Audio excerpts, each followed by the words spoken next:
What's going on, guys? It's Greg here, aka NYPrepper. In this video, I'm going to be doing a water bottle penetration test, and I'm going to be comparing the 10mm to the 44 Magnum and the 500 Smith & Wesson Magnum.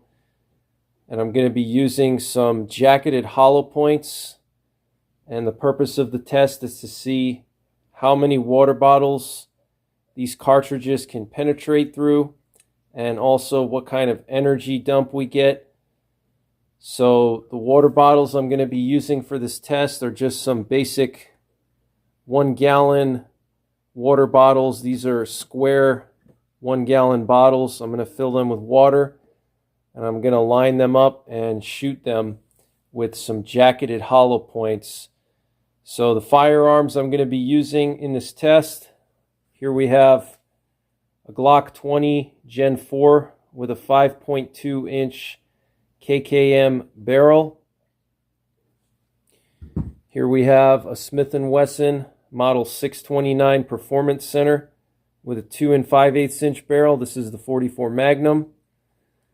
And then here we have the Smith & Wesson Model 500 with a 6.5 inch barrel. Let me show you guys the ammunition I'm going to be testing.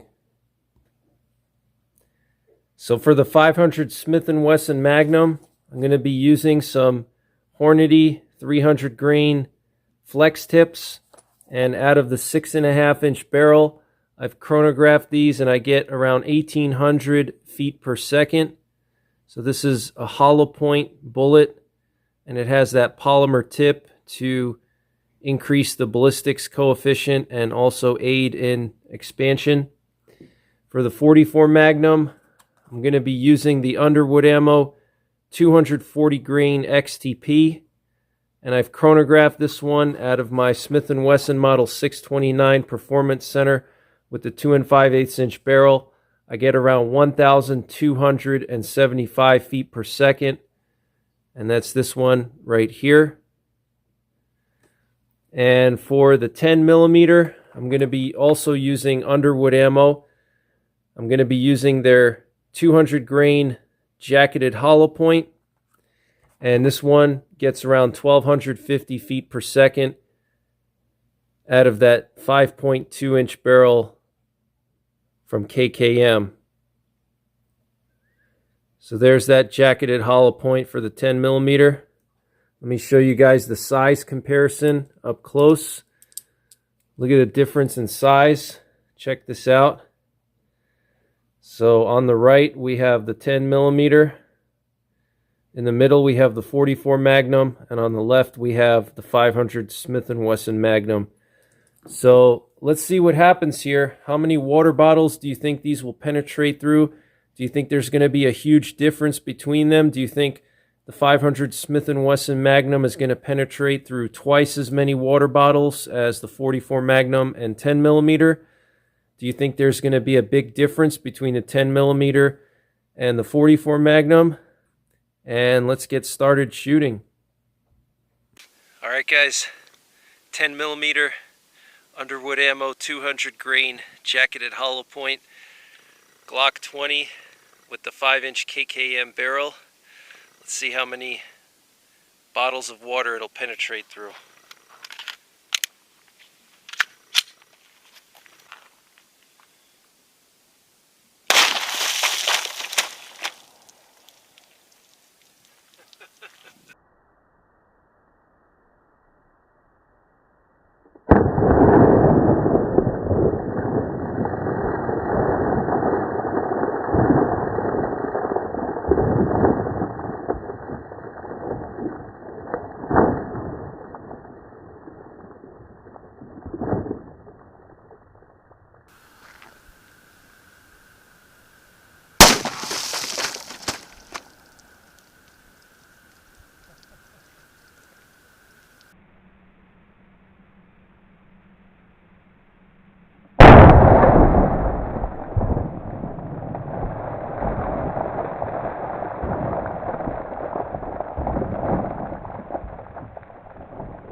All right, guys, so it looks like the 10 millimeter 200 grain jacketed hollow point from Underwood Ammo out of the Glock 20 with the 5-inch KKM barrel penetrated through 3 bottles of water, and it got stuck in the 4th. So let me just show you guys the bottles here. So I think this was the first bottle. You can see it was just completely annihilated there. Check that out. And then here we have the second bottle. There's a little split down the middle there. The whole bottle's split in half basically. And then here's the third bottle. It just poked a hole in it, but it didn't split it or anything. There's the exit hole there. And then here's the fourth bottle. You can see it's trapped in there. It's a little bit hard to see because of the ground, but it's right in there. So we're gonna open this thing up now and take a look at it.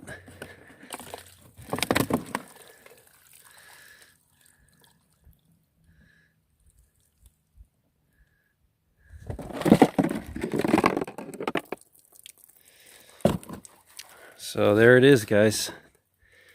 200 grain jacketed hollow point from Underwood Ammo.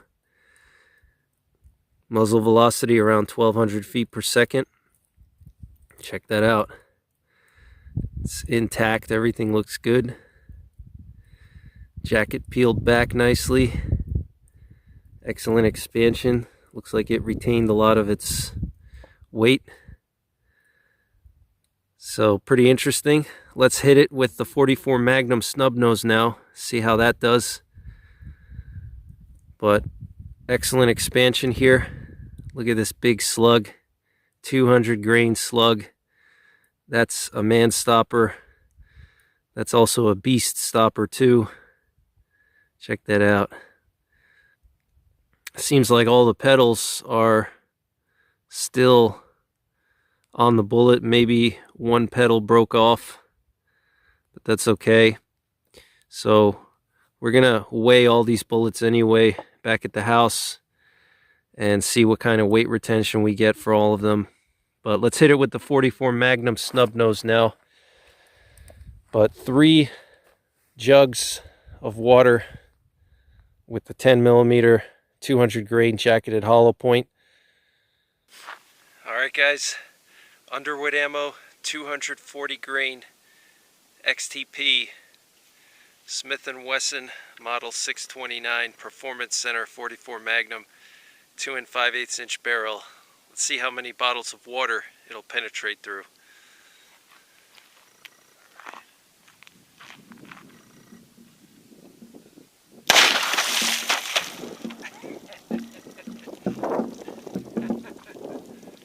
Oh man.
All right, guys, so Underwood Ammo 240 grain XTP. Looks like it penetrated through 3 1-gallon water bottles and got stopped in the 4th bottle. So it's right in there, and I'm just completely soaked. It's kind of cool outside right now. It's in the 30s. there it is right there. So I'm gonna open up that bottle and we'll take a closer look. But there you have it. Just 3 water bottles with the 44 Magnum 240 grain XTP from a snub nose revolver, 2 5/8 inch barrel. Got one little lead fragment right there.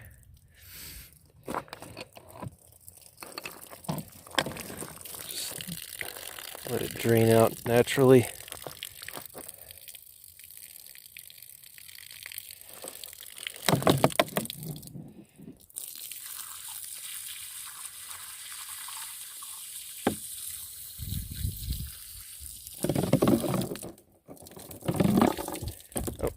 There it is. Okay, let's take a closer look at it. So we got good expansion here. Check that out. Lots of expansion. Very nice. And I'm gonna weigh this when I get home. See what kind of weight retention we got, but looks pretty good. Check that out. Everything's intact, just like it should be. That is just a massive slug. Everything peeled back properly. Jacket peeled back. So 3 water bottles, and it got stuck in the 4th. Pretty interesting. I thought it would go through a lot more than that. So now let's see what happens with the 500 Smith & Wesson. Just want to show you guys these water bottles from the 44 Magnum 240 grain XTP. So this looks like the first bottle. You can see it was just completely annihilated here. This looks like the second one. Check that out. It's pretty crazy. And then here we got the third one. And then here we got the 4th one. It just made a little hole there. So pretty cool. A lot of energy there. All right, guys, so now we got the 500 Smith & Wesson 300 grain flex tip, 6.5 inch barrel. Let's see how many water jugs it'll penetrate through.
Alright guys, so it looks like the 500 Smith & Wesson Magnum Hornady 300 grain flex tip 6.5 inch barrel penetrated through 4 of these water jugs here, 1 gallon water bottles.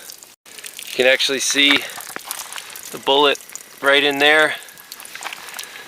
And these were the first 2 water bottles. You can see they're just completely annihilated here.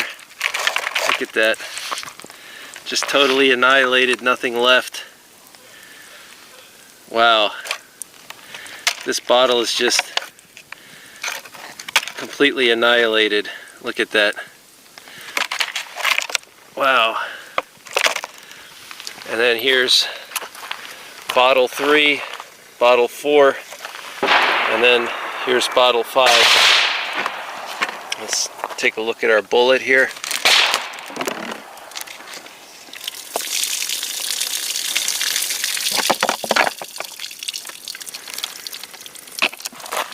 So here's our bullet. Pretty interesting. Looks like it lost 2 petals. See that? And that's probably just because the velocity was so much higher than the 44 Magnum and the 10mm. Those have a muzzle velocity of around 1,200 feet per second. This one has a muzzle velocity of 1,800 to 1,900 feet per second, so much faster. So that's a big slug. Check that out. So we're going to take a closer look at this at home. I'm going to weigh this, see what kind of weight retention we got. So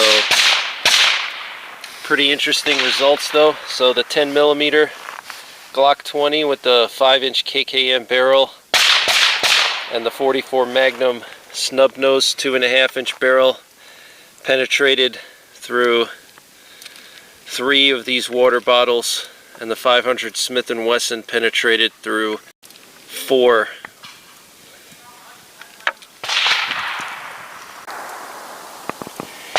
So pretty interesting results, guys. I thought the 500 Smith & Wesson would penetrate through a lot more.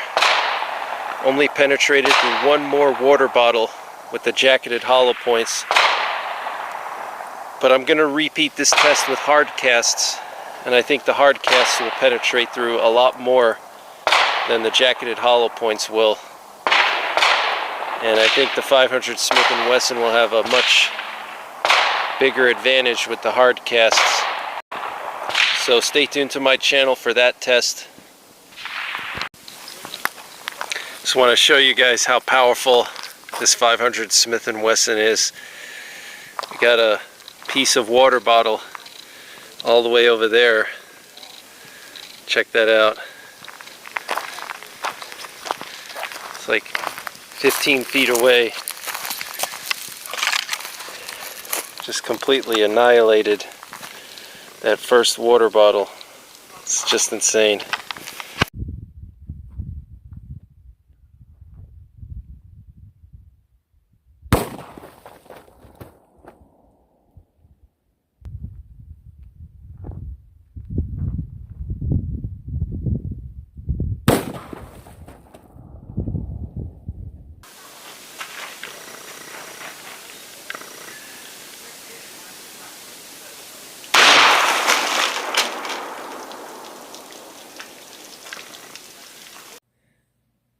Alright guys, so I got my digital reloading scale here, and let's just check and make sure it's zeroed out.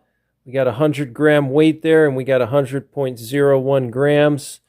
So let's start weighing them. Here's the 10mm 200 grainer jacketed hollow point. We got 143.2 grains out of 200 grains. I'd say that's pretty decent. Here we have the 44 Magnum 240 grain XTP.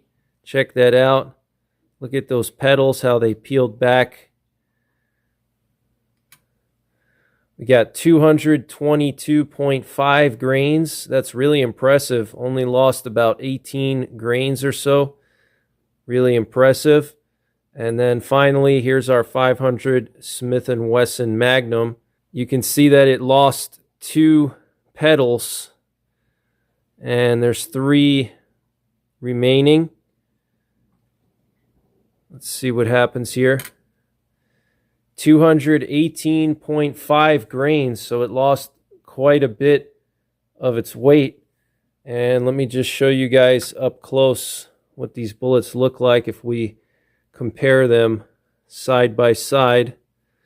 So we have the 10 millimeter on the left, 44 Magnum in the middle, 500 Smith & Wesson on the right. And you can see that the 44 Magnum kept a lot more of its mass just visually. Looking at these three bullets without even weighing them, we can see that the 44 Magnum is the winner of this test, even though it didn't penetrate as much as the 500 Smith & Wesson, but it kept most of its mass. Look at that. That is absolutely perfect. Look at how those petals peeled back. Just absolutely perfect. And you can see the 44 Magnum expanded to almost the same size as the 500 Smith & Wesson. But if we compare the 10 millimeter to the 500 Smith & Wesson, you can see a huge difference there. But the 500 Smith & Wesson lost a lot of its weight, just like the 10 millimeter, and a lot of that could be due to bullet construction. The 44 Magnum is an XTP, which is known to be a really good bullet, and the 300 grain 500 Smith & Wesson is a flex tip bullet, which has a thinner jacket than the XTP does, and I'm not sure what bullet Underwood uses for the 10 millimeter. I want to say it's a Sierra, but it's not a Hornady XTP. So it could be bullet construction. Also, the 500 Smith & Wesson Magnum 300 grain flex tip was traveling nearly 600 feet per second faster than the 44 Magnum and the 10 millimeter. Both of those were traveling around 1,250 feet per second. This one was traveling at around 1,800 feet per second. So that's a huge difference, and that's why the 500 Smith & Wesson lost so much of its weight, because it hit that water at such a high speed. So I think with a slower moving bullet, the 500 Smith & Wesson would retain a lot more of its mass and also penetrate a lot more than it did. I do have some 400 grain soft points that I could have used, but I wanted to keep it jacketed hollow points with similar grain weights. But obviously the 500 Smith & Wesson Magnum was much faster. But you could see a huge difference in the energy dump between the 500 Smith & Wesson and the 44 and the 10 millimeter. When that 500 Smith & Wesson hit those water jugs, it was like a grenade going off. It literally looked like somebody put a grenade in front of those water bottles. I mean, the energy dump was just insane. The 44 Magnum and the 10 millimeter had similar energy dumps. You could see, based on how much water they splashed, similar size splashes between the 10 millimeter and the 44 Magnum. So visually you could see the energy dump was not as much of a difference between the 10 millimeter and the 44 Magnum. But I'm going to continue to do more of these kinds of tests, so stay tuned to my channel. And also, if you're interested in more 500 Smith & Wesson Magnum videos, 44 Magnum videos, 10 millimeter auto videos, check out my playlists. I'll leave links in the top right corner. But that's pretty much it for this one. Take care, God bless, and don't forget the 3 Ps: prepare, practice, and persevere.